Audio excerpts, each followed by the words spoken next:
Organizers of the Smarga Samiti, distinguished members of the podium, friends in the audience. If you notice, in the last few months, a media that made a messiah of Dr. Manmohan Singh has been undermining him quite effectively for the past few months. What exactly has changed? I mean, this is the man we are told who saved India from a fate worse than death. All sorts of things, the father architect of the reforms, all sorts of stuff. But today he is sadly out of work.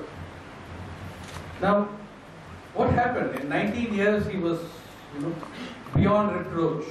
Today he is down in the dumps. Has Dr. Manmohan Singh changed?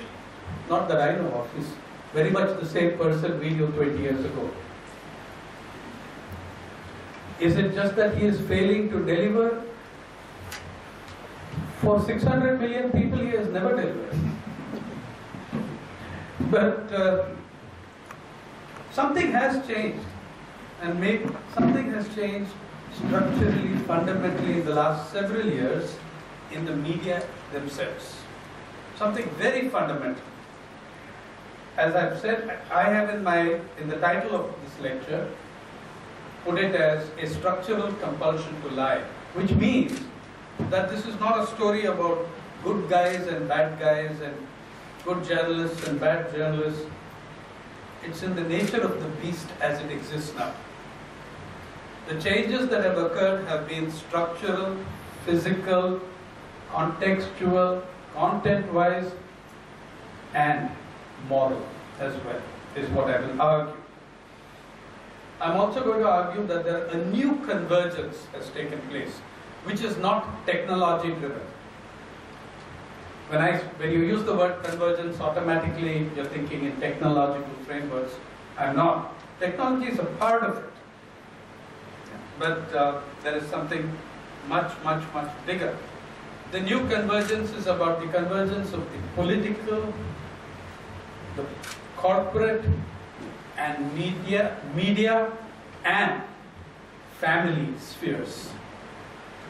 A new class of owners has arisen, a new culture of media has unfolded. Part of the reason why the media are so angry with Manmohan is that in the top 1% of your society, there is this extraordinary sense of entitlement. There is this extraordinary sense of entitlement. We are always entitled to more. Okay? And that extraordinary sense of entitlement shows up in a number of ways. Let me give you a much more personal example. The media right, you find devastating editorials on what a wasteful program the NREGS is. You find all sorts of, here is this PDS. PDS should, public distribution system, wind it up. Look at the kind of wastage that's going into it. But the moment, and then celebration of a variety of inequities. Some time ago, the gentleman who presides over the data, who tells us how things have improved, why the NREGS should be revamped, we did an RTI on the gentleman himself. He is the head of your planning commission. Dr. Montek Singh Ahluwalia, wrongly by the way, addressed as Dr. Montek Singh Ahluwalia. He has no PhD in economics. He doesn't. I deliberately called him doctor because I was hoping he would contradict me and say I am not a PhD. But he didn't. He replied to me at great length in hundreds of words but he didn't mention this. I just put it out to see whether he will correct me or not. Now, Dr. Mandeep Singh Ahluwalia is the head of the Planning Commission, is the Deputy Chief of the Planning Commission. The Planning Commission, which has been headed by some of the greatest Indians ever. You know, as late as the late 90s, you had a Madhu Dandavate. Extraordinary man, Madhu Dandavate, who, when he tore up all the rubbish of the economists of the Planning Commission, you know, they had brought down poverty to 19% by changing the definitions of certain things and by introducing what is called NAS deflators. All that is now back. But Madhu Dandavate, when he became deputy chairperson, tore it up with the result that the figures doubled overnight. I was visiting Dandavate that day at the Planning Commission. But he had to run off to meet the Prime Minister since he had changed the entire poverty scenario of the country. As I ran up the stairs to meet him, he ran past me down the stairs, slapped me on the shoulder and said, "Kill me," I say, "I doubled poverty in your country today."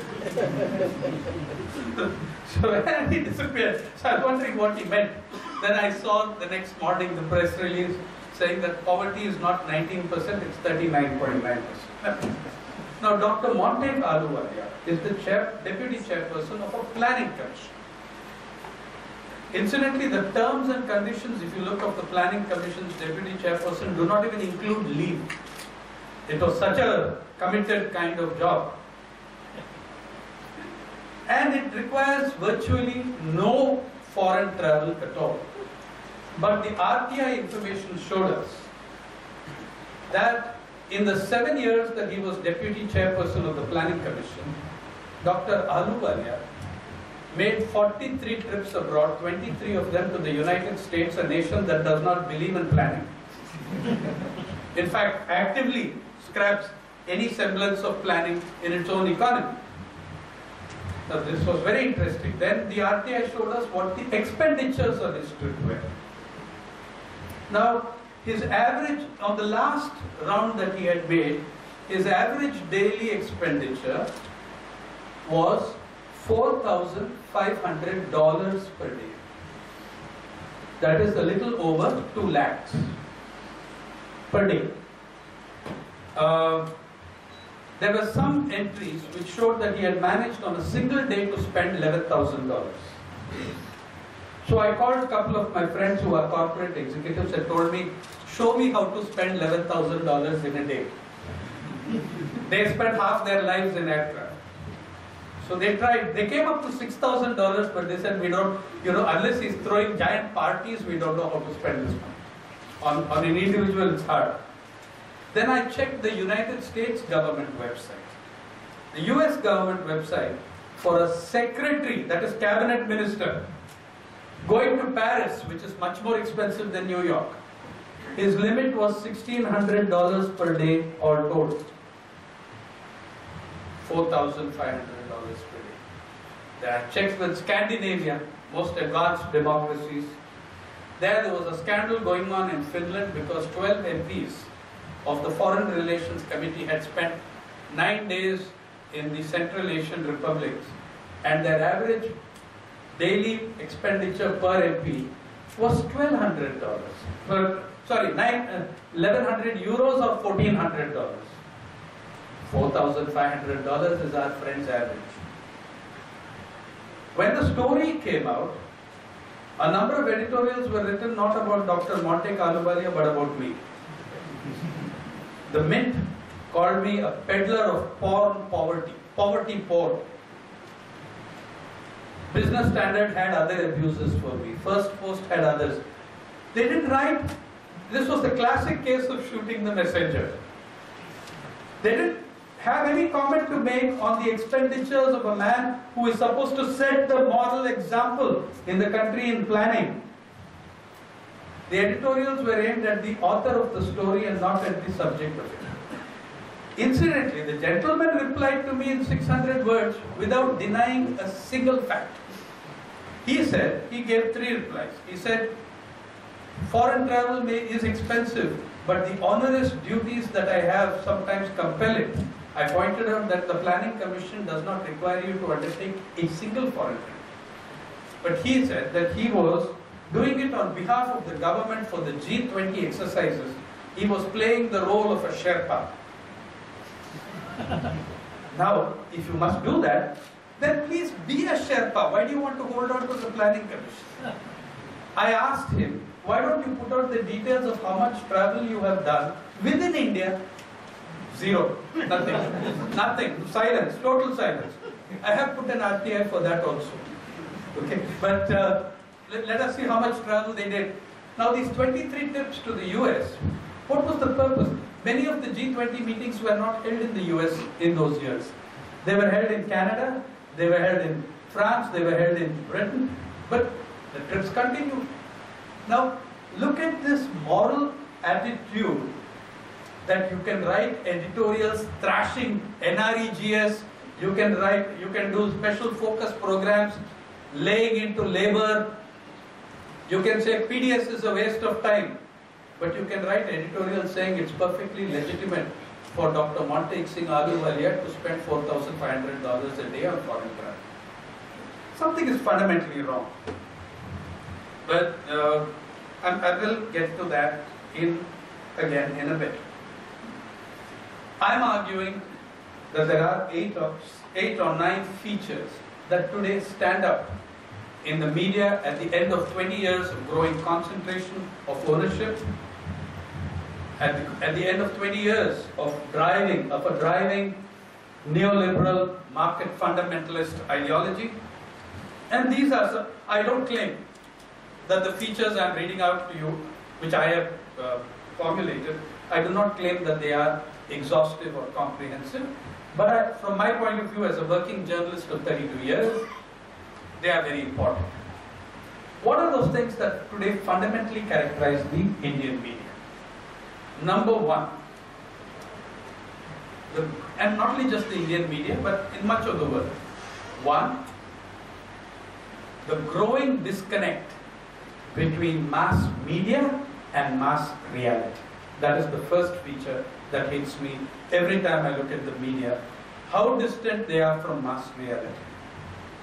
The second is the acute, constant corporatization of media, of its structures and its content, and an acute concentration of media ownership in fewer and fewer and fewer hands. Incidentally, today we have hundreds of people who don't know that they're working for Mukesh Ambani because we don't know what all he owns. Among the things that Mukesh Bhai owns, apart from the biggest personal residence and the ugliest one in the world in Mumbai, with 27 floors built to a height of 60 stories, because he has claustrophobia, he likes each floor to have double height. Okay. Now, apart from all that, Mukesh Bhai owns the entire Network 18, the biggest television multimedia group. Network 18, by the way, owns CNN, IBN, which owns my friends, many of them who work there. It also owns Info Media, which it had taken over from the Tatas. It owns dozens and dozens of niche magazines. It owns Marathi TV channels. He recently bought 24 channels, television channels, from Inauguration, which divested itself of all channels except the Telugu one. Okay? Mukesh Bhai does not know what all he owns. But you can be sure that he will know how to put it to good use as he figures out what all is in his armor. So that's the second thing, this astonishing concentration of ownership in media. Third, the third feature of the media that stand out so strongly in the last 20 years is what I call the structural shutout of the poor. The poor are kept out, you're out of the media. How do I say this? Just look at the beats. There are several journalists in this hall. Show me in your newspaper or channel how many of them have a full-time labor correspondent. Every newspaper in this country had a labor correspondent in 1980. There is not a single full-time labor correspondent in most newspapers. Today we call that fellow industrial relations correspondent, and he takes his labor news from the PRO of the company, just as it is happening in Manesar and Maruti right now. Okay? That is your labor correspondent. The labor correspondent is extinct. How many are the full-time agriculture correspondents? Agriculture correspondent is not somebody who covers the agriculture minister. It is not somebody in Delhi who covers the ministry. Agriculture correspondent is somebody like the district correspondents of all newspapers used to do full-time 10-15 years ago, is somebody who moves from seed, inputs, crop, harvest to market. That is the agriculture correspondent. How many of them do you have today? Almost none. When we don't have full-time correspondents for agriculture, and we don't have full-time correspondents for the working class, we are making a categorical statement that we are not interested in talking to, we are not interested in talking about 75% of the Indian population. But the same newspapers and channels have full-time correspondents for fashion, design, glamour, multiple correspondents on business. A non-business daily newspaper in Bombay has up to 14 people writing on aspects of banking, merchant banking. One fellow, his job is only to cover futures, and that's a non-business thing. But the peasantry, 700 million people, nothing. The working class, together 75% of your population, nothing. No full-time coverage for them. They don't merit. Fourth, and to my mind crucial in this, of what has happened in the last 20 years, I spoke about corporatization, but now the flow from that is the corporate hijack. The corporate hijack of the media agenda and then of the media itself. 5, and this is sad, it has long been the case, the fifth point is not new, it has long been the case, but in some ways it's gotten worse. It's tragic but true that of all the institutions of Indian democracy, the media are the most exclusionist branch of Indian democracy. They are the most exclusionist. Okay? Socially exclusionist. Show me a single Dalit editor of a national newspaper or even of a state level newspaper. You'll find one or two, one in Karnataka, in Maharashtra when I last thought of. Show me a single Adivasi editor of a major newspaper. Now, we have found chief justices from Dalits, we have found presidents of India from the Dalit community, we have found any number of vice chancellors, governors, deputy prime ministers, but we can't find a chief servant. From this social group, we cannot find a chief servant. They are the least, these two are the least represented groups in the Indian media. Now, in your worst government, because of Indian law, in all your other institutions of democracy, these communities, the marginalized groups do exist. But there is no such encumbrance on the media. So we just are happy to keep them out of the picture and even write these days about reverse discrimination. The seventh feature, which unfolded over the last several years, is what you call contract journalism. The destruction of the unions and the reduction of journalists to contract-based employees, mostly in Bombay working with 11-month contracts. So that from the 8th month onwards, you're worrying about the renewal of your contract. You've got kids in school, a mother in hospital, and you've got to think. So the pressure on you to toe the management line is incredible. Contract journalism and the destruction of the unions completely devastated the independence of the journalist. What independence do you have when you are 8 months into your thing, you're paying your housing loan, you've got a parent in the hospital, 3 kids in school? What independence will you show if the management tells you, No, you have to write a very good article praising Vilasrao Deshmukh. What do you do? That devastation of the independence of the journalist. See, contract journalism is not very different from a contract journalist is as independent as a contract laborer is free. That is about the equivalent. Then there is what I call the new convergence. This is a key part. If you look at who is owning the media state by state, see, Kerala, as always in many respects, is an exception. However, you can see the trend all around. Many big business families ventured in the last 20 years into politics. Many big media families ventured into politics. Then, many media families ventured into business. Many political families ventured into media and business, and many big businesses ventured into all sectors. So you have Dayanidhi and Kalanidhi Maran, who have then been busy doing both horizontal and vertical integration within the new industries that they have occupied. You have the Akalis in the Punjab. State by state you look at it. Or you have the YSR and Jagan Reddy in Andhra Pradesh with the Sakshi group, most profitable media group in the country in many ways, but for one.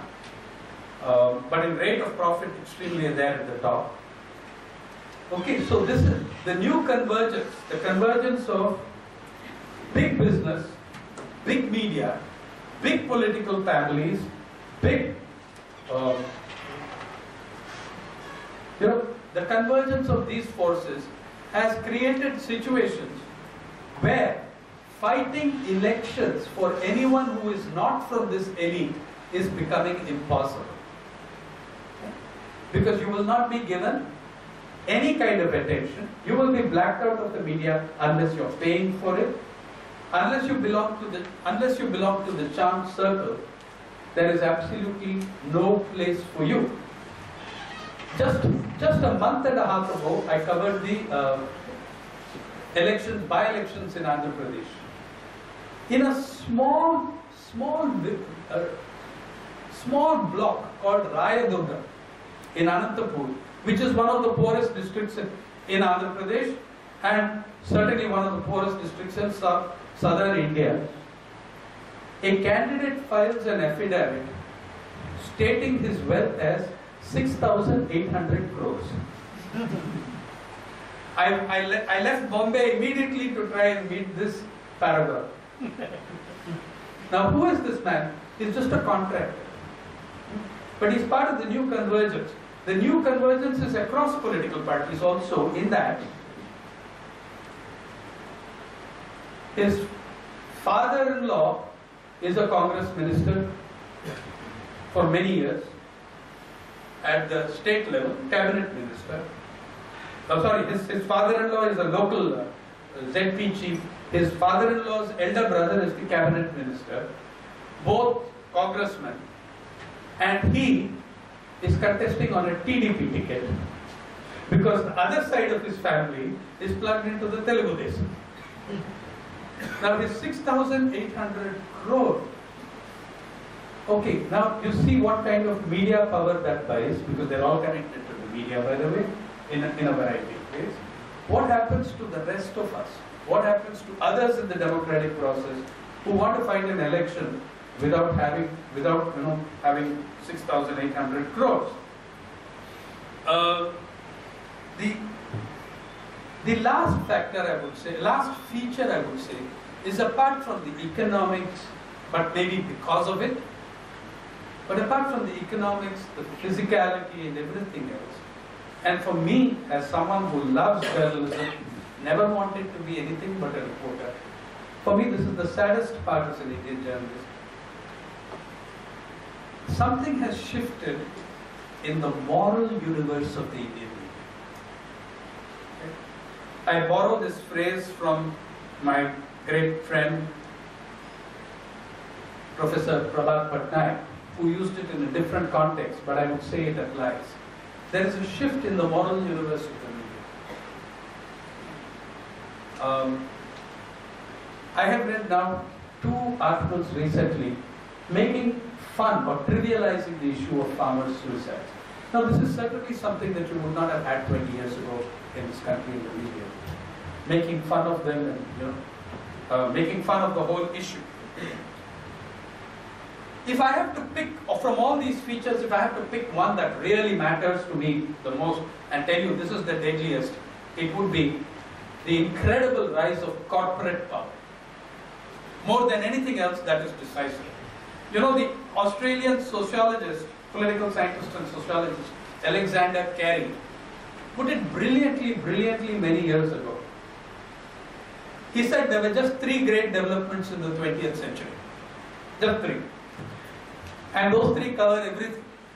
He said the 3 great features, the 3 great events of the 20th century were: 1, the rise and growth of democracy; 2, the rise and growth of corporate power; and 3, the rise and growth of corporate propaganda in order to stifle the rise and growth of democracy.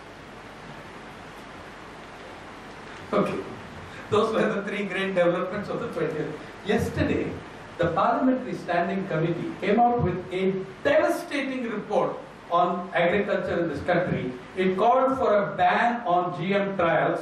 It called for immediate cessation of all field experimentation and trials. It called for a probe into what it felt was criminality behind the BT Brinjal scandal. How much of this is commented on today in your media? Because the forces behind it are giant advertisers. There will be some comment. Guys like me will write, but there will also be a lot of people defending it.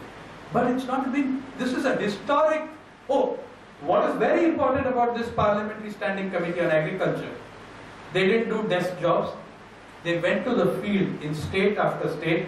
I accompanied them when they came to Vidarbha. But here is the most interesting thing about the Parliamentary Standing Committee.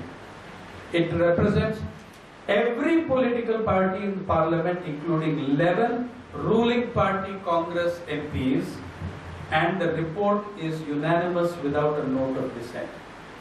Something historic has happened. How much attention will your media give it? Now, it would give it some attention if that were Amir Khan making the announcements. But so when I look back at those 20 years, what did we do as institutionally, and if I have to introspect journalistically, what did we actually do? I think we sold products where we should have told stories. Where skepticism was sorely needed, we showed psychopathy. We made announcements where we should have made inquiry. Where we needed journalism at its best, we practiced stenography at its worst. We showed indifference when called upon to show investigation. We turned upside down the great and noble journalistic principle of comforting the afflicted and afflicting the comfortable. Today, we bring business class comfort to the already comfortable.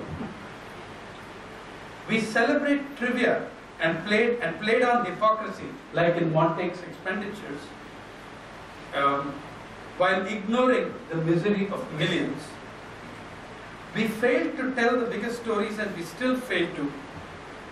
We got the best bites, but the worst stories. We fail in what is the minimum duty of an alert and democratic media, and the minimum duty of a good media. Even in the worst newspaper, you can do this because of the kind of peculiarity of the nature of the Indian media and our history. And that minimum duty is to signal the weaknesses of society. So you've seen when the economy has not grown at the rate it has, there is no inquiry about what's going to happen next. The idea is get back and make that percentage growth higher, regardless of the consequences for hundreds of millions. Never mind what kind of growth, never mind what kind, is it growth with justice, growth with distribution, growth with fairness, none of these questions come into being. So, yeah, that I think is one problem that we pose for Indian democracy. The moral universe is shifted.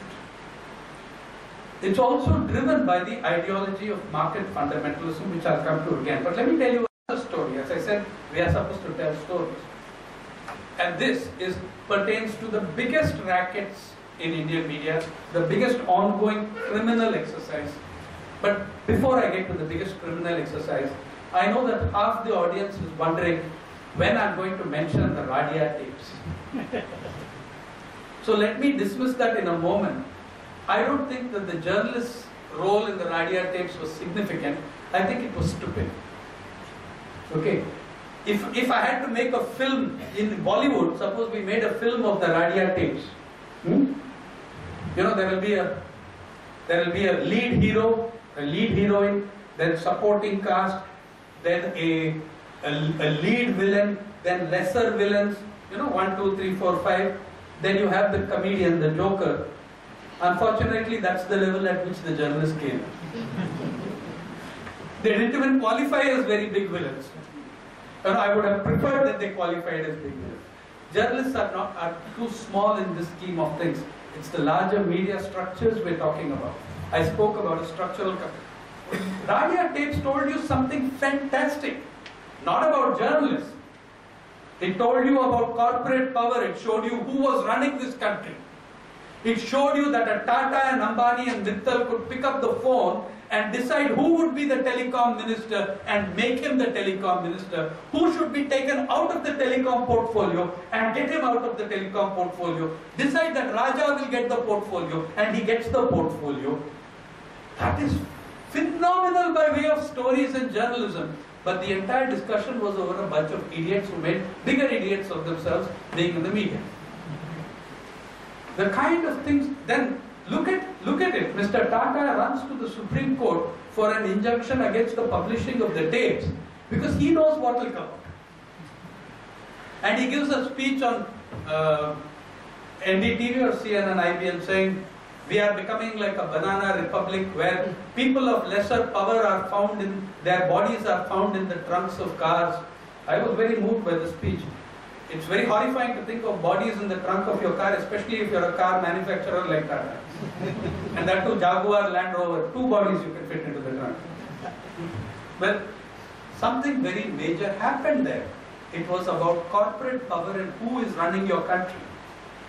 Then another version, to the extent that the media looked at it at all, the big villain became Neera Radia. In the Express there was an editorial calling her what? The villainous Neera Radia, or the lobbyist from hell. I'm sorry. The lobbyist from hell. Now, as far as I analyzed that whole exercise, the only person in that entire racket who did what she was supposed to do was Neera Radia. She was a lobbyist. Okay? She did what her job, her assigned. But here is the fun. To say that Neera Radia is the brilliant brain behind all this is to say that she is an independent power. Neera Radia had no independent power. She derived her power from who her clients were. Her clients, Tata, Ambani, Mittal. My question to the people who say it was all her, would Neera Radia have had the same power? Would Neera Radia have the same power if her clients were Zandu Balm and Cycle Agarbatti? That's it. You know the answer. She was a very good lobbyist, very effective lobbyist, very efficient lobbyist. But she derived her power from the client.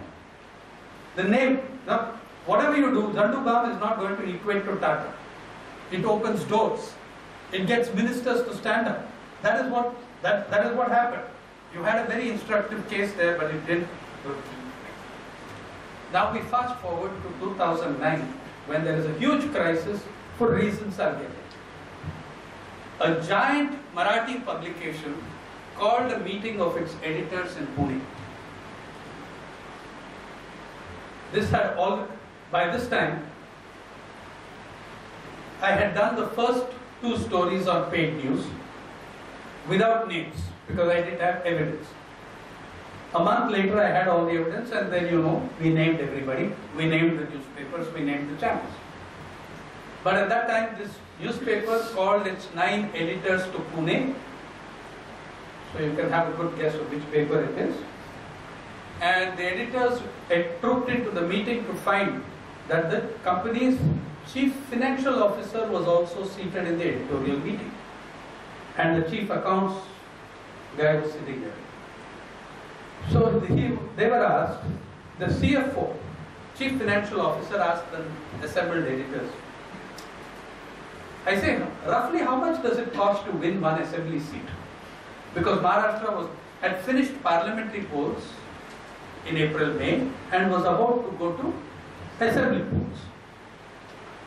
So the editors made a calculation and gave a figure, which itself shows me how disconnected our editors are. They said, sir, they told the CFO, it takes to win an assembly seat in Maharashtra between 3 and 5 crores. Now, between 3 and 5 crores, you cannot win a corporator seat in Mumbai. You cannot win a corporator seat in Aurangabad. Okay? But they gave this figure. So then the CFO asked, how many assembly seats are there in Maharashtra? 288. What is the majority? 145. So then they calculated that for a party to win 145 seats, it's going to cost between 425 and 750 crores, which is between 3 to 5 crores per seat. So then, what do you think the newspaper did? It issued a fatwa to all branches, to all editions, giving them targets, because the CFO and the management decided that if there is 750 crores going in an election, the winning party has to spend.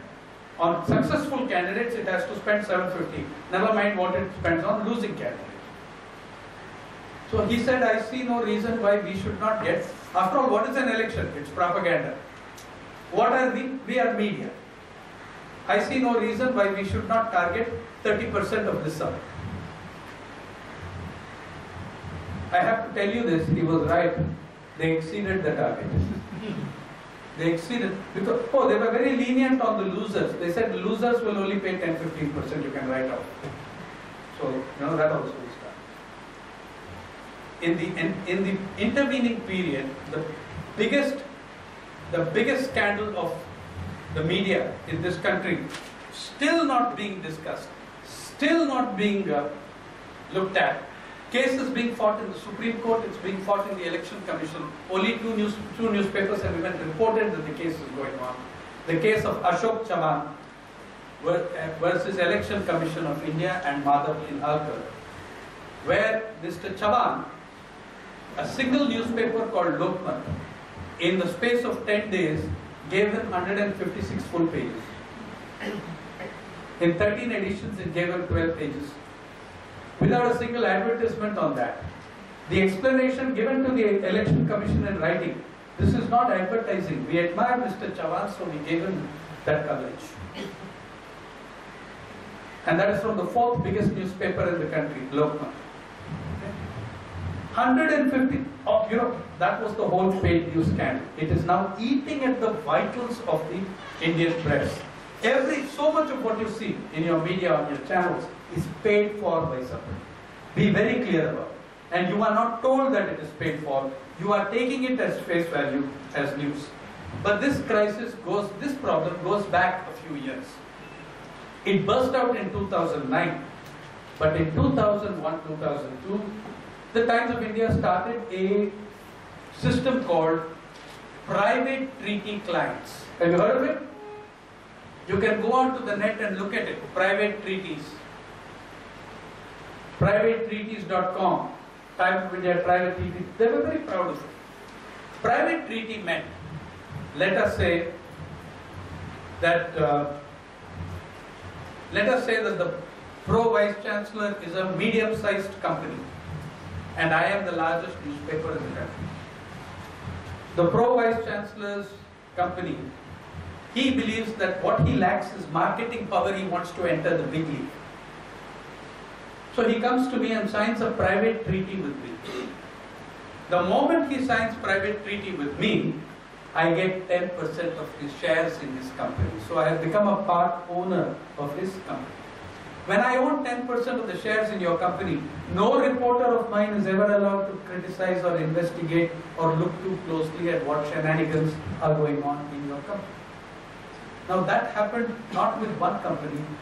One newspaper signed 240 private treaty clients. Now it raises the question of whether that newspaper remains a newspaper or it has become an equity firm. Okay? Seriously, it actually raises that question. Mind you, Securities and Exchange, the SEBI has passed several strictures on this issue. SEBI has written a letter to all the newspapers saying that private treaties is a conflict of interest, it's misleading the investor. But even though the Securities and Exchange Board of India has condemned it as conflict of interest and anti-investor, still it continues, absolutely no action, nothing against it. The Andhra Pradesh Union of Journalists calculated in 2009 that it was worth in the print media alone anywhere between 350 and 1,000 crores. In Maharashtra, our calculations were in the parliamentary election alone, not counting assembly, it was worth over 500 and close to 1,000 crores, what we could establish. Think of your last 20 years. Don't single out the media. When you have hyper-commercialized everything, why will the media remain untainted and untouched by this one? Why will news remain uncommercialized when you have commercialized everything else?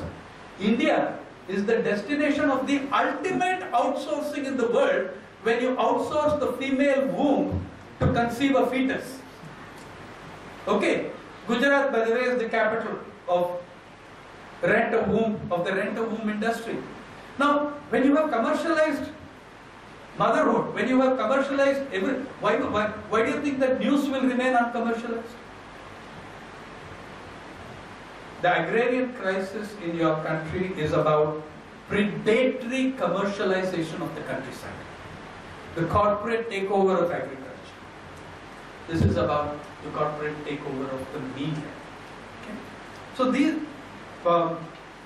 this May, some of you who may have read the Hindu might have seen a very big story on Monsanto and paid news. Did you see it? On Monsanto and paid news. There was a wonderful full page which appeared just as the Biotech Regulatory Authority bill was supposed to appear in Parliament last year. It spoke about what wonders BT Cotton had done for the villagers of two villages called Bhamraja and Antargam. Now I got very concerned because I know those villages very well and I know how desperate their state is. But these stories said that each villager here, no one has any debt. They've chased away the money lenders after they started using Monsanto's BT Cotton. So I went back to the villages and recorded them, by the way, 100% we did a survey of the entire village, Bhamraja, and that is where, because of that, I persuaded the Parliamentary Standing Committee on Agriculture to visit that very village, which was supposed to be the model, the miracle village, where not a single suicide had taken place. The first thing that the Parliament members saw when they came to the village was the 14 widows of farmers' suicides wanting to meet them. Okay. So this paid news industry is now worth crores. It's not just about elections. But when it happens at the time of elections, your Vice President Hamid Ansari described it better than any media analyst. He put it in, he made the best speech on paid news made in this country was not made by a media person but by a Vice President at the 50th, at the Golden Jubilee celebrations of the Election Commission of India, or Diamond Jubilee, where he said it causes double jeopardy to democracy. When it comes in elections, paid news causes double jeopardy to democracy. One, It removes the level playing field in the elections. It distorts the electoral basis of the electoral democracy, which is the heart of Indian democracy. 2, it removes any vestige of balance, fairness and honesty in the press. Therefore, what it does to democracy is to create a double jeopardy. Yeah. And I think that stands absolutely true now. How do we decide what is good journalism? How do we decide what measures up as, since we are criticizing all this, what would be the alternative and how are we performing on that? What would be the criteria by which we look at what's happening in journalism? Good journalism or great journalism has always been determined by how it covered the great processes of its time. Okay, the journalists known as Bal Gangadhar Tilak, Mohandas Karamchand Gandhi, Jawaharlal Nehru, even a Bhagat Singh, they were addressing the great processes of their time, which was colonialism, the battle against imperialism, the fight for liberty and freedom. These were the great processes of their time, and that's why we will remember their names 1,000 years hence. What are the great processes of our time? How much do we discuss and cover it? How much do we discuss and cover the fact that the Planning Commission of India's Human Development Report shows us that Indian children below the age of 5 have a rate of malnourishment which is double that of sub-Saharan Africa. That is the Planning Commission's report. Read it. It's called India Human Development Report. January 2012, released for 2011, released January 2012. The average, from our own National Family Health Surveys, the average malnourishment of children in the country below the age of 5 is 46%. Sub-Saharan Africa, the average is 25%. Okay? Are we covering this great process? Are we covering that ultra great process that determines all these, which is inequality, growing inequality? Are we one of these, there were a series of smug editorials when the 250 million ton food production target was announced, harvest was announced. Food production has gone up in aggregate. It has fallen very sharply per capita. The daily net per capita availability of food grain for India has fallen every 5 years on 5-year averages from when the reforms in neoliberalism and economic reforms started. Today, if you take the last 5 years, 2006 to 2010, for which final data is available, the average for that 5 years of food grain available per Indian is lower than it was 50 years ago in 1956 to 1960, 436 grams, 2006 to 2010, 444 grams, 1956 to 1960, and that, my dears, is pre-Green Revolution. Okay? That is prior to the Green. Where do these figures come from? Please open your economic survey. You know that when the budget is to be presented, the government first presents Economic Survey of India. You can go to table A7, you can go to page A22, table 1.17. That is the daily net per capita available.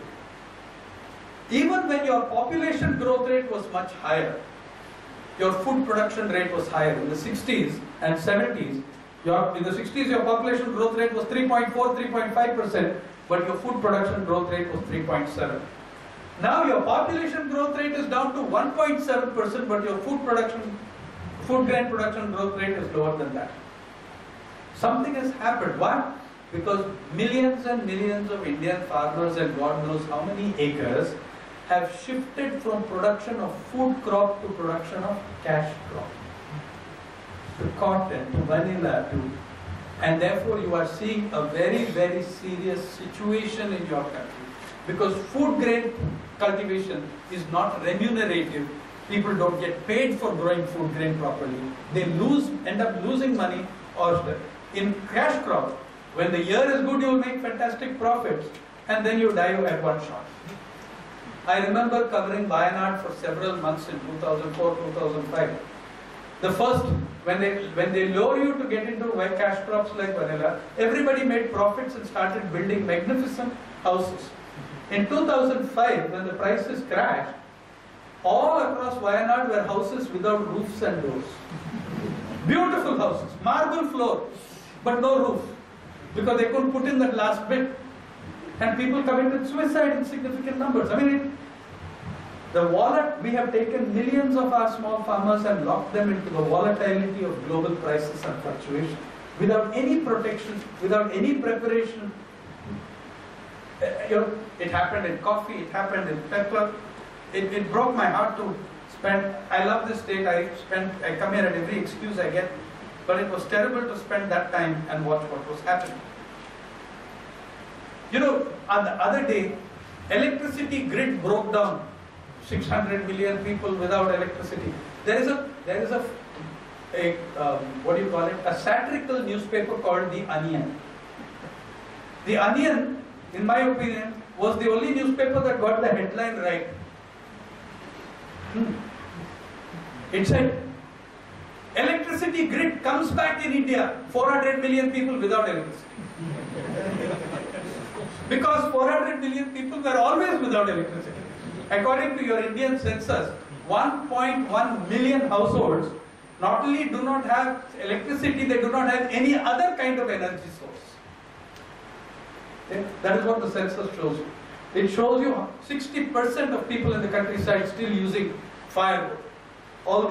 But the electricity went off in the cities. That was intolerable for us. But none of them will ever get into another part of the budget, which every year gives bigger and bigger concessions to the corporate world. In your budget is a section called Statement of Revenue Foregone. Please go and see it. This year, 5 lakh crores in concessions under direct corporate income tax, excise duty and customs duty, which is the single biggest customs duty exemption. In the last 24 months, this budget, last budget, 1,07,000 crores, over 1 lakh crores, gold, diamonds and jewelry. Aam Aadmi items. That is after petroleum, which is the number 1 concession, agreed. But after that, it is gold, diamonds and jewelry. Inequality is growing in your country at a pace you cannot imagine. This country is now ranking 5th in the world of dollar billionaires according to Forbes magazine, but it ranks 134th in human development.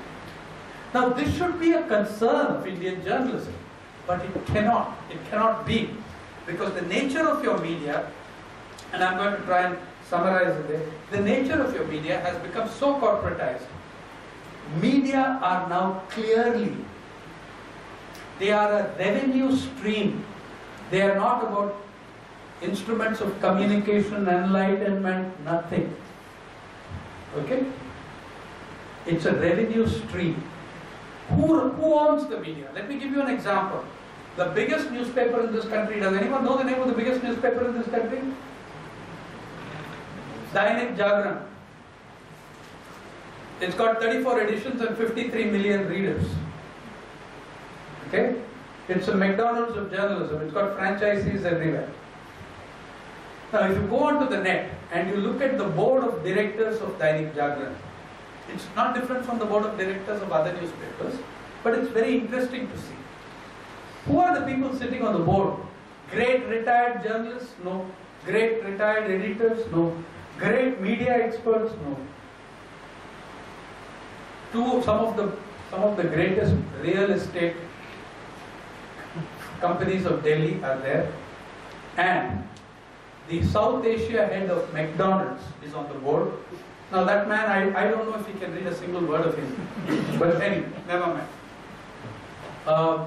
There are people from the General Electric Board who were there till last year. There were people from GE and Raytheon Corporation who were on the board. There is presently a fellow from the World Association of Newspapers, Gavin O'Reilly, who certainly does not know a word of Hindi, who's on the board. Now this may confuse you, it does not confuse me. My question to you is, if you say, what does this have to do with journalism? My question is, who says that newspapers have anything to do with journalism? Okay. Newspapers are a business. Mr. Samir Jain long ago said, journalism is a business like any other business. I disagree with him on one point.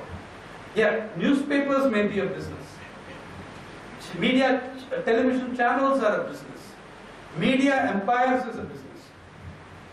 Mukesh Bhai is a business. Okay. Journalism is not a business. Journalism is a calling. Look at who your journalists were historically. Was Mahatma Gandhi a business? A man who produced, in whose name this university stands, a man who produced more collected works than any other journalist in history, 100 volumes. 100 volumes. Man who started 3 newspapers, here and in South Africa. And he was not always a Mahatma. He had to worry about the British closing down the press, switching off the electricity, denying him newsprint, putting him behind bars. The staffers would disappear or be persuaded not to work there. All these things happened at the presses where they worked.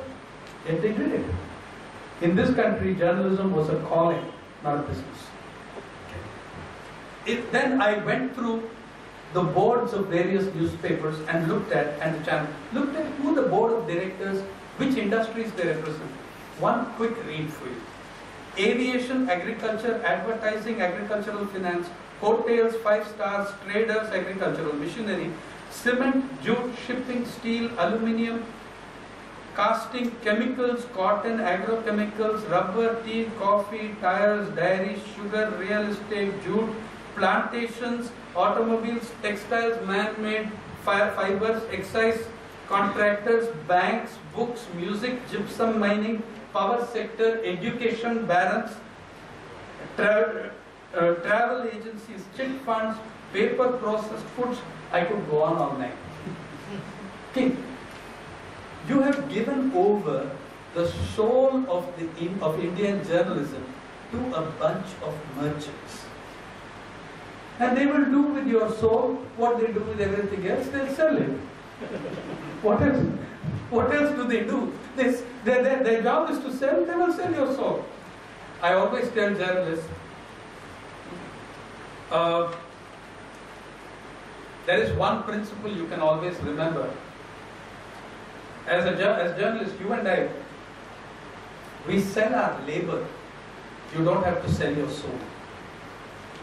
We sell labor.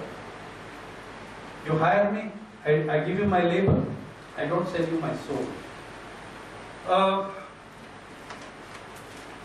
There's too much left out, but I'll stop there in a moment. But I want to go back to the man in whose name this university is.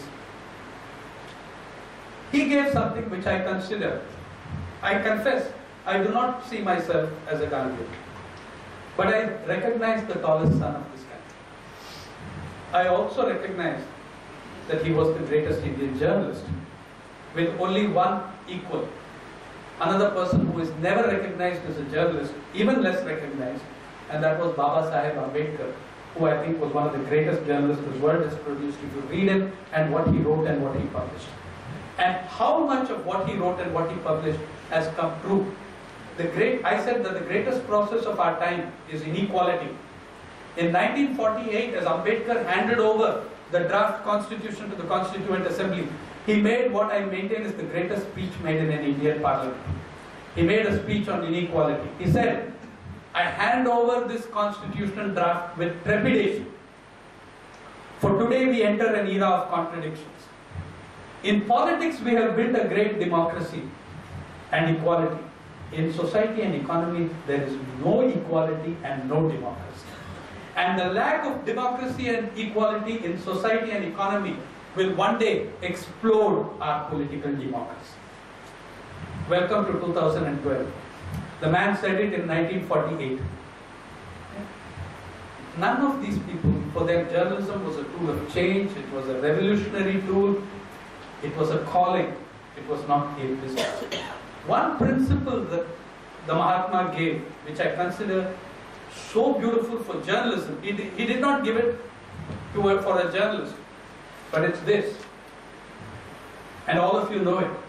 I will give you a talisman. Whenever you are in doubt, when the self becomes too much with you, apply the following test. Recall the face of the poorest and weakest man you may have seen, and ask yourself if the step you contemplate is going to be of any use to him. Will he gain anything by it? Will it return him to control over his or her own life and destiny? In other words, will it lead to Swaraj for the hungry and the spiritually starving millions? Then you will find your doubts and yourself melt away. Of course, 20 years ago, in the interest of upgradation, we updated this quote too. This is my. I will give you a talisman. Whenever you are in doubt and when the self becomes too much with you, try the following test. Recall the face of the richest and most powerful man you can think of and give him more of what he does not already have. Okay?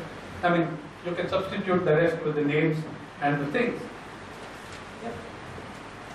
The point is, there is a distinction between media and journalism. I speak for the latter. I work for the former. Okay? My labor belongs to the former, my soul belongs to the latter. The hyper-commercialization of the Indian media, the coming of paid news, the hyper-corporatization, the creation of the idea that it is legitimate to sell news, which is happening every day in the newspapers you and I read. In TV channels it is even worse in some respects.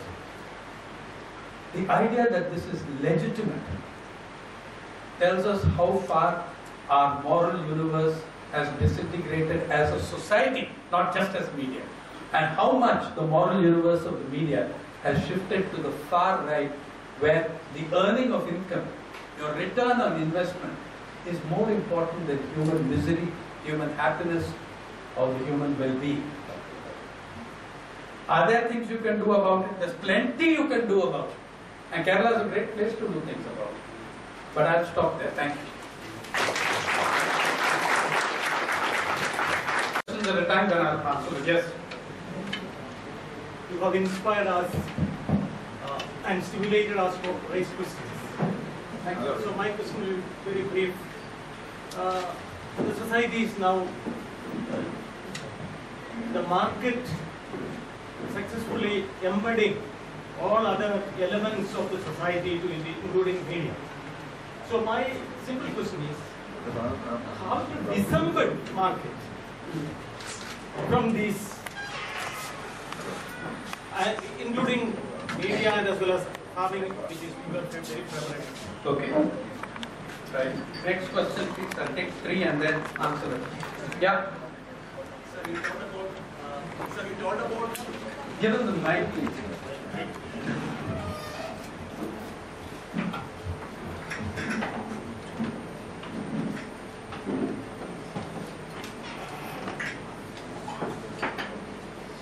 Sir, Yeah. you presented a very lively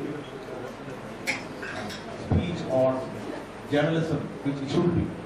So my question is, can we have something like the BBC in India, where public funds are used for journalism and public interest journalism is served as a solution to all these things? I got it.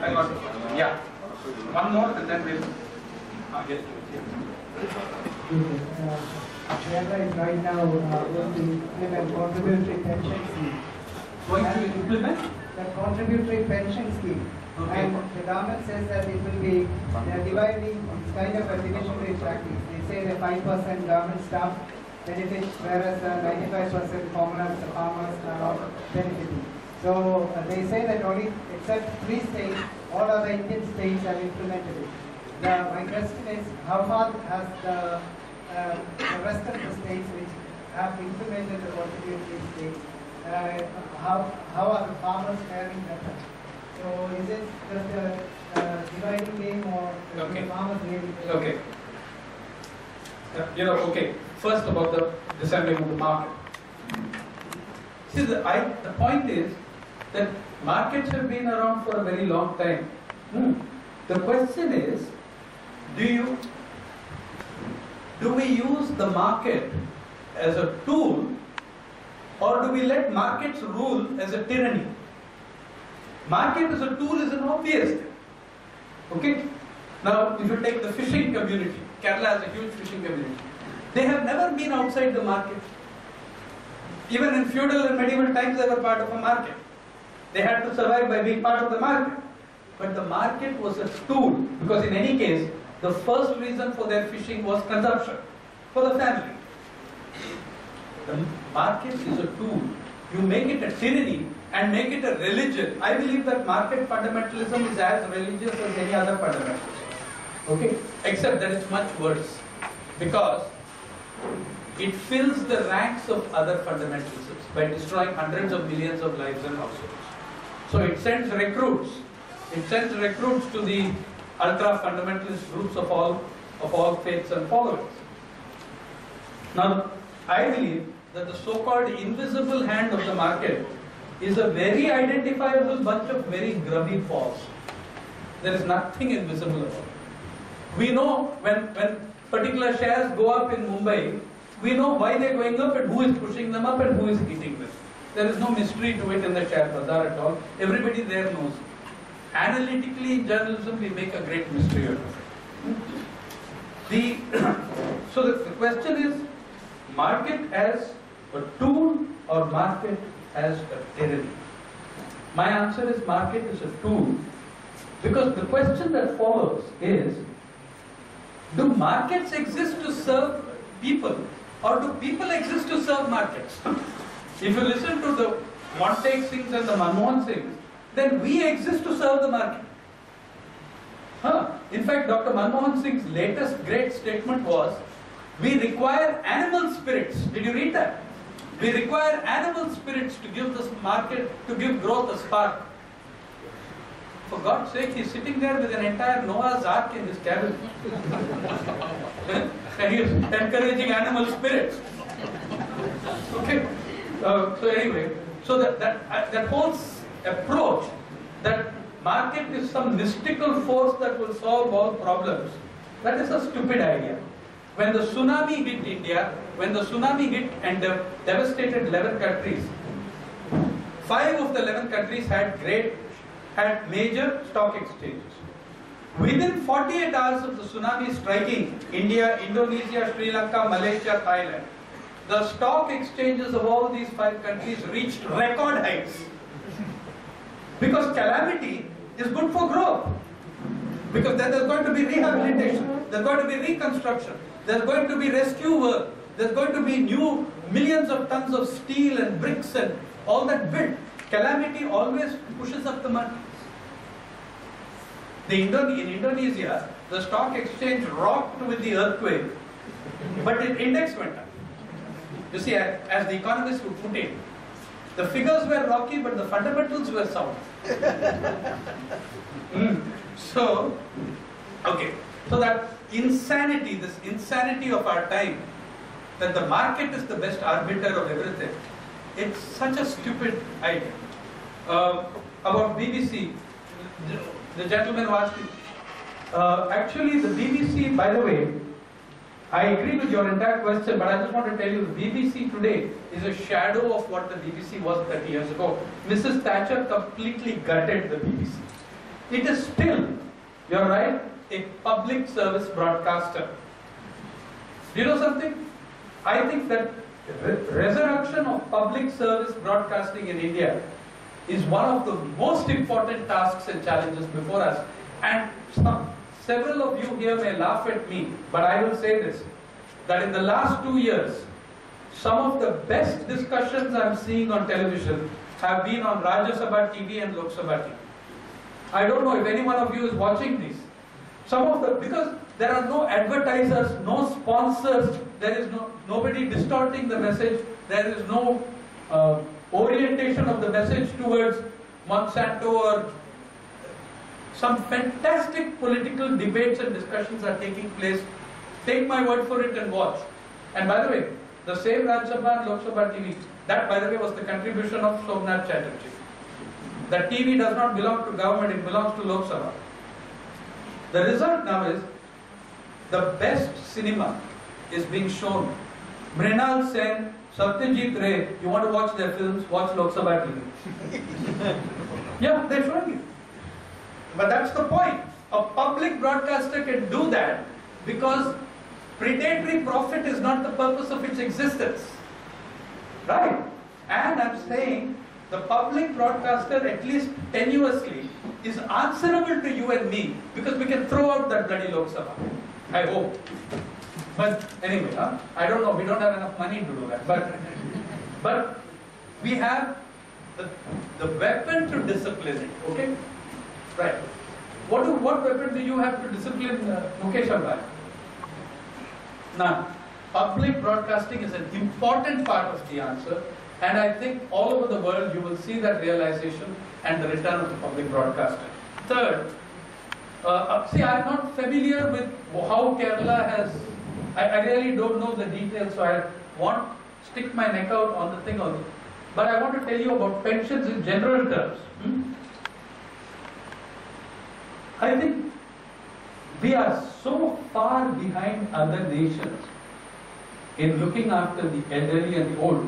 We have set our target. You know what is our target and our model? Our model is the American model, not the European model, not the welfarist model, not even the social democratic model. Ours is the American model, and we're going to destroy everybody's pensions by playing it on the market. China already had that disaster. China has already gone through that disaster. Many of your so-called, what was that little group, Falun Gong, whom the Chinese said were treacherous, traitors and all that. They were all people in their 70s and 60s whose pensions had been destroyed on the Shanghai Stock Exchange when they privatized the pension scheme. Okay? That is also the American model. And we are getting into that same model. For hundreds of millions of Indians, there is no such thing as a pension of any value. Let me give you one example. A couple of years, 4 years ago, I went to the NREGS site in Andhra Pradesh, in Nalagonda district of Telangana, and I found a 74-year-old man working. His name was Gadasu Ramabu. I did a story on him, and unfortunately for him, he then had to appear on every television show for a week, which is the modern equivalent of torture. So anyway, I asked him, what are you doing here? You're 74 years old man, it's 48 degrees heat, you'll die, go home. He said in Telugu, it's all very well for you to say that. I am coming back to work after 10 years because my pension is 200 rupees a month, and 1 kilogram of dal costs 100 rupees. What do you want me to do? My pension is 200. By the way, the pension till Rajshekar Reddy raised it, the pension was 75 rupees. That year, Rajshekar Reddy had raised the pension from 75, previous year, from 75 rupees to 200, more than doubling it. But price of tur dal was 100 rupees per kilogram. Arhar dal or tur dal, whatever, sambar purple. Okay. So the meaninglessness of his pension itself was such a tragic thing. We need to have a far more serious pension system. A, that the amount given makes sense, has value, and B, that you protect it, not as they are trying to do now. Because they are going to try and move towards privatizing the employee pension fund. About provident funds and pension funds, these guys, the current dispensation of market fundamentalists, their ultimate aim is to privatize. Every day, every other day, you will see in the newspaper someone writing on the edit or op-ed page, plugging for it to be privatized. So I don't know I'm just giving you the general picture because I don't know the details of Kerala. If you want to ask some more questions, you can take 3. Yes. Yeah. Both of you can ask. Many of us here have read your book, Everyone Loves a Good Drought. Yeah. And you gave several stories about India's poorest districts. Yeah. Out of curiosity, I would like to know, 16 years hence, Yeah. what is the state of any of those places that you wrote about? Okay. Okay. Next one. Mr. Sainath, you painted a pretty comprehensive picture of what could be called a corporate elitist takeover. Okay. Two questions.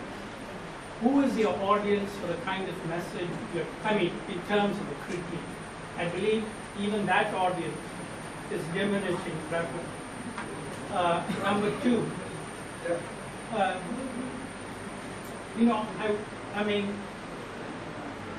significant and critical. Just hold the mic closer so they can hear you at the back. Significant and critical as your critique of capital structures and elite structures are. One fails to hear any critique of long-lasting domestic, cultural, social structures that are equally suffocating us, strangling us, right? And the irony is, yes, the market is a disaster, but the majority of the Indian people, especially the people who've been locked out, are condemned to a public sector that delivers literally nothing. Okay. Third. Yeah. Mr. Sainath, you've just given us a very, very, very grim picture of the existing situation vis-a-vis Indian media. I would like to know, is there no saving grace or extenuating feature that can redeem Okay. it from... I ended on the note that there is plenty you can do. I know, but... You see, if it was such a grim picture and everything was hopeless, why would I be remaining in journalism? Could you be a little more specific? Next month I complete 32 years. I have never felt so defeated as to go away from it. But first, the first question, about 16 years later. 16 years later in those districts, and those districts were merely representative of another 40-50 districts which are pretty similar, as you know. Several things have changed and several things have happened. How you did out of it depends on who you were, what your background was, what your class background is, what your caste background is. So that differentiation process has taken place as it has taken place with you and me, has taken place in those areas. Let me give you an example of you and me. Now, the markets and the reforms which I stand here and criticize before you, I am a major beneficiary of it. Let me first tell you that. I am a major beneficiary of the reforms. I criticize it because I think that I don't believe that a human being is merely an economic being. I don't think I could live with the idea that I am an economic being and a commercial being and that I do not have a heart or a soul or any ethic or a principle. Therefore, I will fight against these reforms and against these principles. Now, I'm just giving you an idea. In 1989, the last journalist strike I sat on was in support of Indian Express reporters in Mumbai. Let me tell you how much the world has changed in your 16, 17, 91 also we sat on. 91, 92 we sat on strike. The demand of the poor Indian Express reporters was 250 rupees more conveyance allowance in Mumbai, which is a huge city. You go 2 blocks and you have already spent 40 rupees. So it was a very legitimate demand, which of course the Indian Express management would not dare dream of fulfilling. So all of us were sitting on strike.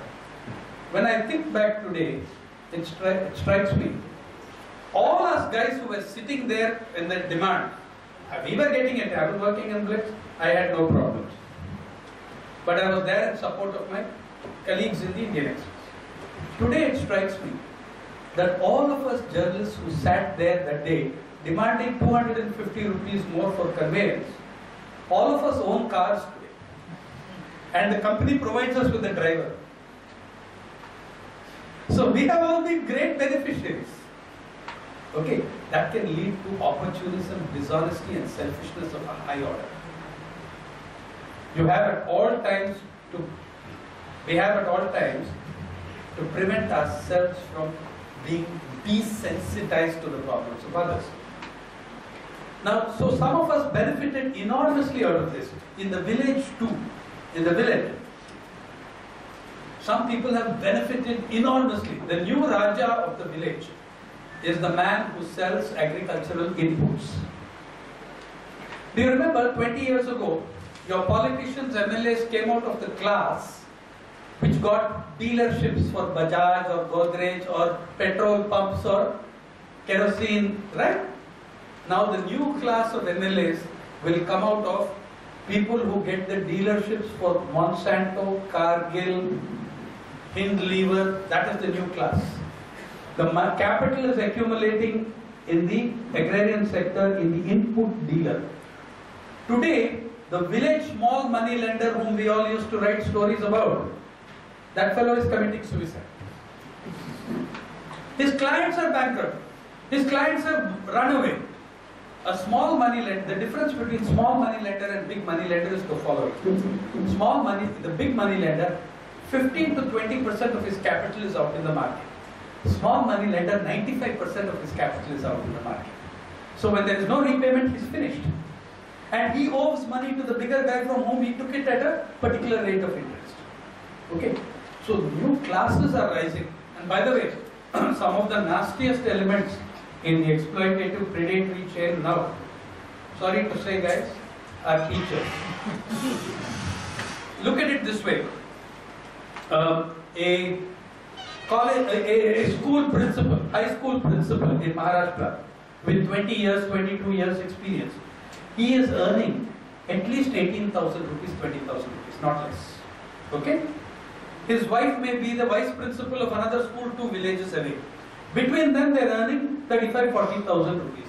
In the village, they own land in the village. They are landholders also. On 5,000 to 6,000 rupees, they can live very comfortably, both of them. They've got another 30,000 rupees. They lend it. Another gang, the tehsildars, ex-tehsildars, these guys have become money lenders. They have the advantage of having access to government records, even to rewriting or falsifying the records. That also is there. So different sections have gained differently.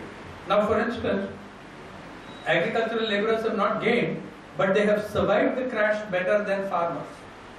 Because agricultural laborer has lived with crisis for 200 years. The farmer is tied to the land. If that doesn't work, he doesn't know what to do. Okay? So, what has changed? I can tell you this, some very good and skilled farmers I have seen, have committed suicide too. Because everything has gone against them. So you have, it's not as if everything has gone one way. A certain section has benefited beyond belief. A certain section has suffered beyond belief. Let me tell you the larger story of India in that same sentence. I say, all the claims of India shining are true. They are true of a very tiny percent of the population, which includes you and me. All those claims are true. I concede it. I don't say they're false. And the number of people, that tiny percentage may be big numbers in European terms. Okay. For France, that might be a big number. Right. So in that same, the impact is differentiated by the inequality existing in society. Brings me to your questions, which are more than two actually. But I beg to differ and I beg to disagree with you. You're right in saying that I did not cover the social domestic. That's absolutely correct. I agree. That part I agree with, because that was not the subject of my talk. Though I did mention media as the most socially exclusionist institution, and very anti-Dalit and anti-Adivasi and anti-poor. The media is both classist and casteist. Yeah, but that's another conversation. So I would go with that. Now the idea of people being locked out of the market, that there I differ with. I didn't mean it that way. I said the market is a disaster. The market is a Disaster. Okay, and those who are at the mercy of the public service, I'll come to that, yeah. But I just want to point out that you see, one of the arguments commonly made is that rural India has not benefited from the reforms The reforms have not reached rural India. That's what Manmohan says, Chidambaram says. My point is that the reforms have hit rural India even much earlier and much harder than they have hit urban India. Rural India is not in ruins because it escaped the reforms. It's in ruins because of them. Because of what we did to agriculture. In my talk today, I did not even cover the agrarian crisis because I was scared that once I start on that subject, I can't control it.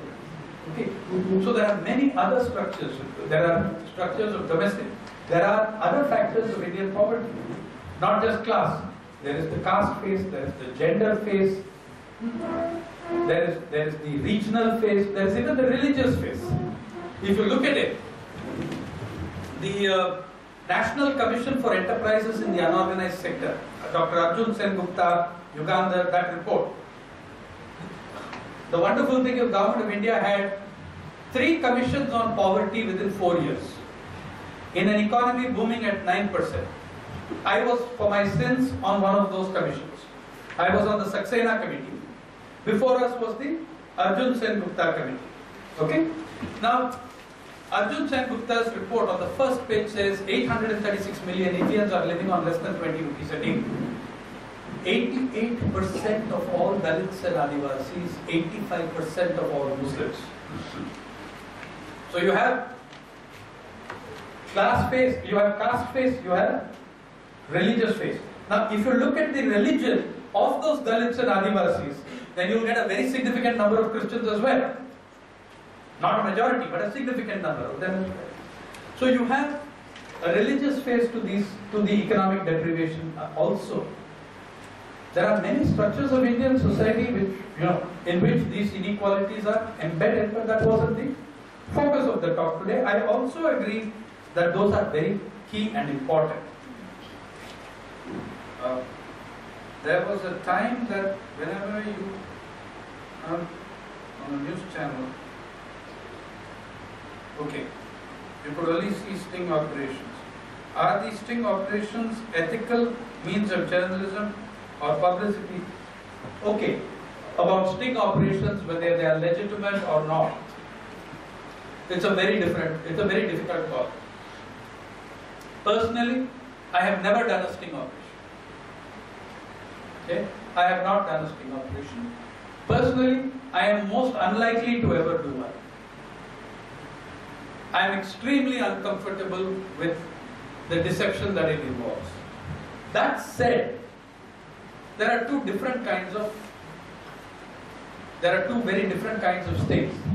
One, if the sting is with a super mafia and your life is in danger by exposure, and your story actually clinches something against them, then yes, in that situation it's debatable, arguable, that the end justified the means. But many of the sting operations that I see are not against the powerful at all. Very often it's just some small fellow somewhere who may not be of any importance whatsoever. I don't know. It may even make a point, but I'm not comfortable with it personally. That is my response. I would rather,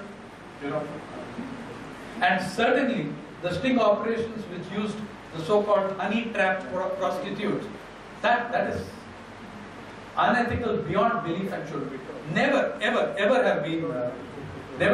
should have been used.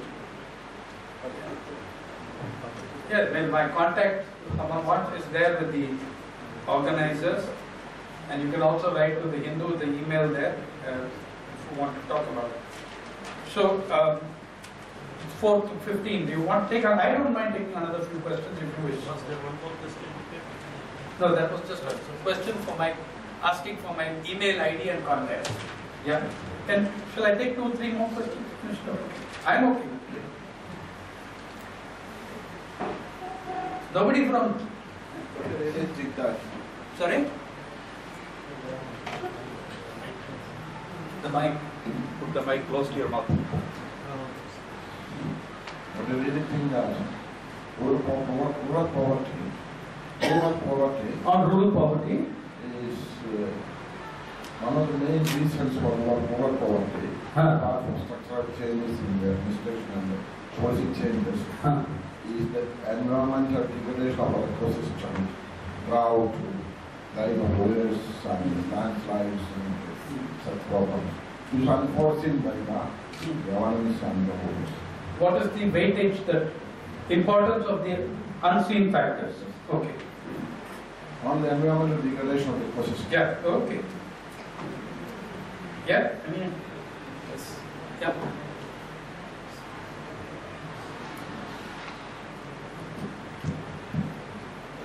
I've been talking about the mainstream media, the crisis which has been facing for a long time. So, what prospects do you see? I'm repeating the question because you can't hear it in the back, right? What prospects do you see in this new media and the alternative network society, and the prospects of reinventing the public sphere in the context of citizens journalism and the vitality of people taking an alternative route in terms of... Okay. Yeah, that's two questions. Anyone has one more? Yeah, ask. You talked about the Rajya Sabha and the Lok Sabha effective channels. So my question is the government ineffective in bringing the government sector into the media and thereby decreasing corporate power, or is the government disinterested in taking a larger role in the media? Okay. Let me start with that last one. The government is interested in a larger role in the media in terms of individual cabinet members having bigger and bigger media empires. Just look at the cabinet. Mr. Sharad Pawar, his family owns Sakar, one of the biggest media groups in the country. Sham TV, Sakar, it's a huge, huge paper in Maharashtra. Okay? So, cabinets are full of media barons. Wasn't Dayanidhi Maran there in that cabinet along with Sharad Pawar? I can show you another 5 people who are big media owners in the cabinet in their own states. Now remember this, now the purpose of government is to transfer power from people and government to individuals and private. Right? So you get into government to privatize. You get elected in order to privatize, and it so happens that you benefit brilliantly from the privatization process. Okay. That is one. Second, yes, environmental degradation. These are very, in fact, I would argue that the crisis that environmental degradation is bringing us, we have not yet seen how bad it is. And I am saying that it is going to get much worse. I argue, in fact, that in this country, the way we are running agriculture, let me give you an example. Suppose we took 2 brothers, twin brothers, same height, same age, same health, all indicators same. And we said, one brother, we decide as a society, he will eat his normal diet and do his usual work. The other brother, we say, we will give him steroids. He will win Olympics and all that. Okay? Now for the next 10 years, 6 to 10 years, the brother who is on steroids will outperform his twin brother on every task. But after 15 years, the steroids brother will be dead. And the other brother will still be what he was. We are running agriculture on steroids.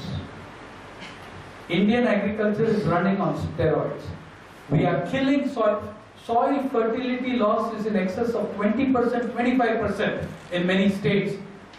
In extremely fertile areas like the Godavari Delta, the Krishna Delta, overuse of pesticide, overuse of fertilizer has done unbelievable damage to the soil. The kind of damage that has been done, and including by environment, you can also bring in the use of groundwater. Look, Punjab is looking at a catastrophe because they have drained more than anyone. Tamil Nadu is in serious trouble. No, I don't know how many regions of the world have used 90% of their groundwater. Now salinity is creeping into the wells. I think this entire way of going about it is living on steroids. Maybe you can't perform at the Olympics as well as you can with steroids, but at least you keep alive. Now we are killing the goose that lays the egg with the kind of thing. Droughts, by the way, I believe every drought has a man-made element in it. Incidentally, I don't believe that the current drought, I believe it's bad, but the stuff about it being worse than 2002 and worse than that is not true. Meteorologically, it's not true. Drought is not only about meteorological failure. There are meteorological droughts, there are hydrological droughts, there are agricultural droughts. India is experiencing all three because of a system of agriculture we have followed for a very long time. Okay? Overuse of surface water, overuse of groundwater, subterranean aquifer, abused to we are in big trouble in agriculture. And which brings me to your question that I have painted a very grim picture. See, the point is that as a reporter I have to call it as I see it. Otherwise I would be a very dishonest reporter if I stood here and told you that everything is fine, there are no problems. However, I did say at the conclusion of my talk, and I say it again, there's plenty that people can do. There's lots of things that we can, all of us do, and especially in a place like Kerala, there's a lot of work we can do. We have no right to complain about the media and how terrible they are if we are not supporting alternatives. I don't believe anybody in this hall has a right to critique or criticize media if you are not subscribing to 2 or 3 alternative journals who use their own resources and meager monies to bring you information which will not otherwise come into the public domain. Okay. Look at the importance of the role of a magazine like EPW, journal like Economic and Political Weekly. Very low circulation, very high importance. By the way, this is the, if you complain about what you are seeing in the magazines, but you insist on buying India Today when you can buy Frontline, then don't complain to me. You could buy it. Frontline will not tell you lies. And it will, in fact, Frontline's circulation sales always go up at the time of competitive exams. Factually correct, you see, that's the thing. But I'm saying, people complain, everybody I know, and I also complain all the time about the media. But then we have to put our money where our mouth is and support those ventures. That is one set of things. The second is what the question the gentleman earlier raised, strengthening the public broadcaster, looking for entirely new models. Third, about the third was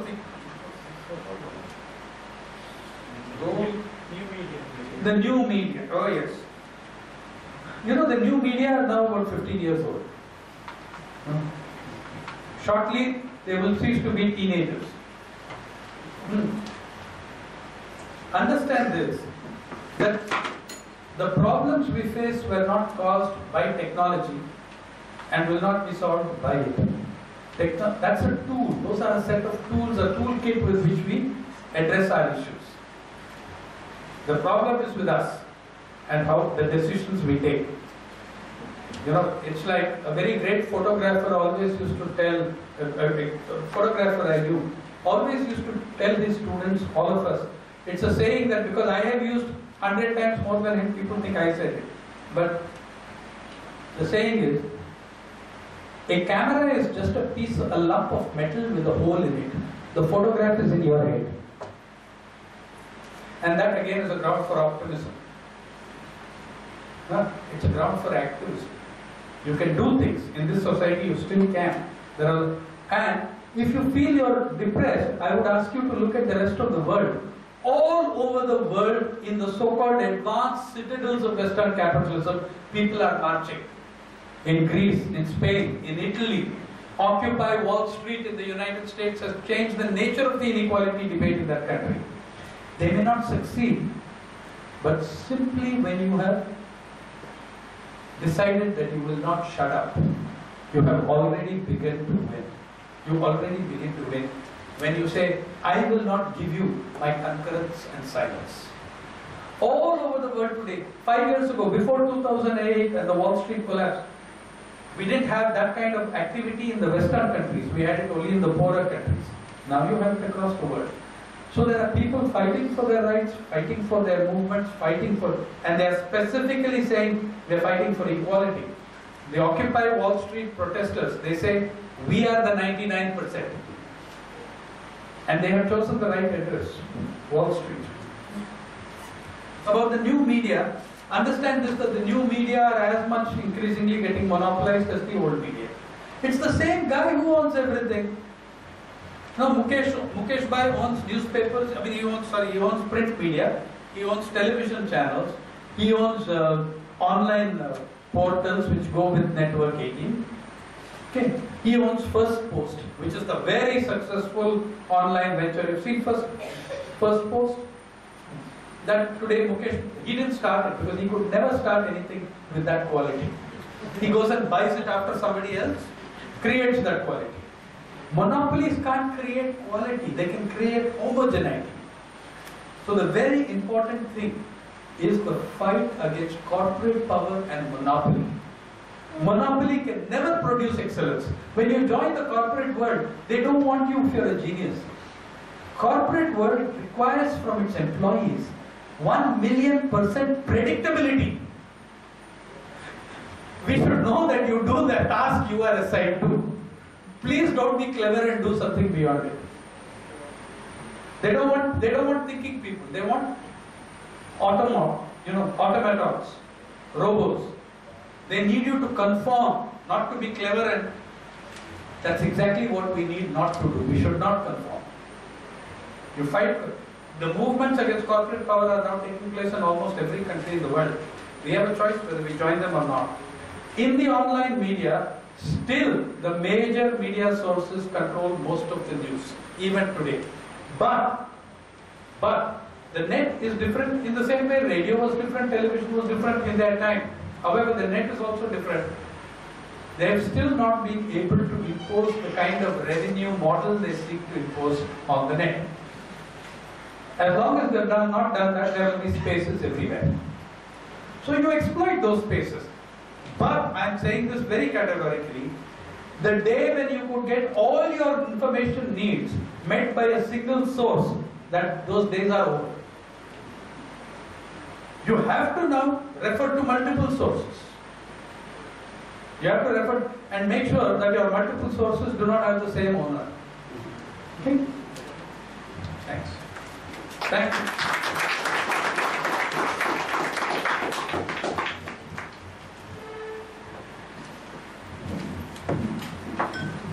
Well, thank you everyone for coming and attending the session as well as participating in it actively. I would like to thank